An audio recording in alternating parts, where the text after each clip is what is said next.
Hello and welcome back to another Daily Defiant. I'm Jack, and today we're bringing you all the latest on the newly announced crypto bill which aims to crack down on money laundering in the cryptosphere. The news grabbed headlines around the world and it's received a mixed reaction so far. So let's dive in.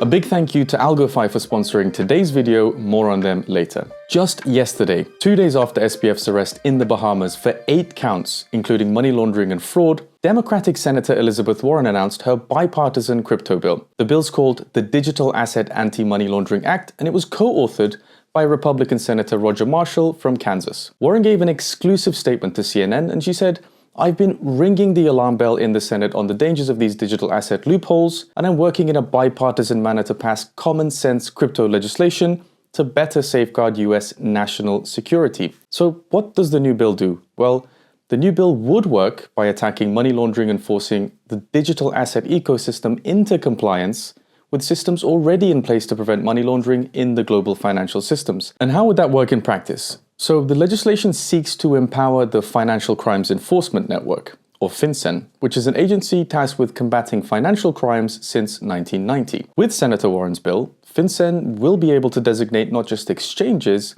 but really anything that touches crypto, digital asset wallet providers, miners, validators, and others as money service businesses.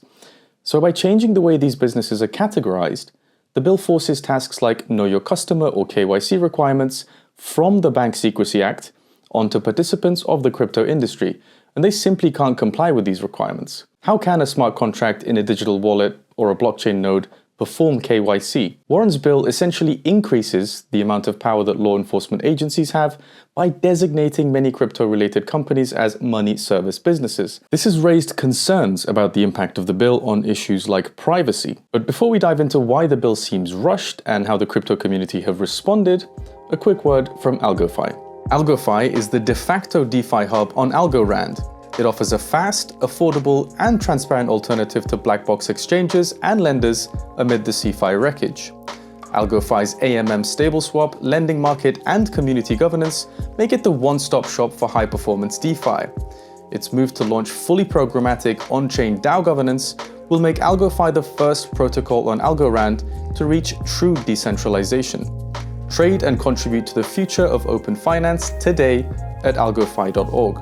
Back to the story. Why now? When announcing the bill in an attempt to increase urgency and perhaps gain support from both sides of the aisle, Warren framed the crypto money laundering loopholes as a national security risk. But she's not just playing the national security card to push this bill out of nowhere. In fact, for a long time now, she's held this position. Earlier this week, she was actually quite stern towards Kevin O'Leary as she questioned him at the FTX congressional hearing. She said, and I quote, "Crypto has become the preferred tool for terrorists, ransomware gangs, drug dealers, and rogue states that want to launder money. In 2021, at least $14 billion in digital assets went to criminals." She said that's a lot of drugs, a lot of ransoms, and a lot of bombs, and a lot of nuclear materials. But that's likely only the tip of the iceberg. Then, without naming the exchange, in an apparent reference to the Reuters report on Binance, which was released this week, she said one crypto exchange alone helped launder over $10 billion for criminals in countries like Iran. We've got a short video covering that story as well, so be sure to subscribe to The Defiant and watch that if you haven't already done so. Kevin O'Leary disagreed,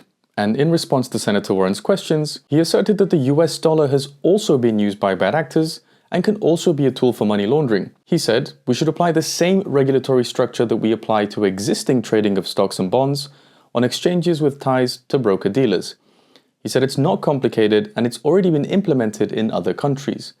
So O'Leary's position is that by having know your client rules on both sides of the transaction and using a regulated stablecoin such as USDC, the problem described by Warren could be solved practically overnight. So how was the bill received? Well, elsewhere, outside the political landscape and the congressional hearings, critics were quick to call the bill out for being opportunistic and even unconstitutional on the grounds that it could put users at more risk and that it would likely fail to prevent an FTX-like meltdown in the future. Peter von Valkenburg, who we interviewed recently in our investigative mini-documentary on Tornado Cash, raised a number of concerns and called Warren's bill the most direct attack on personal freedom and privacy of cryptocurrency users and developers we've yet seen. He eloquently articulates his concerns with forcing a wide variety of blockchain and crypto-related companies to register as financial institutions.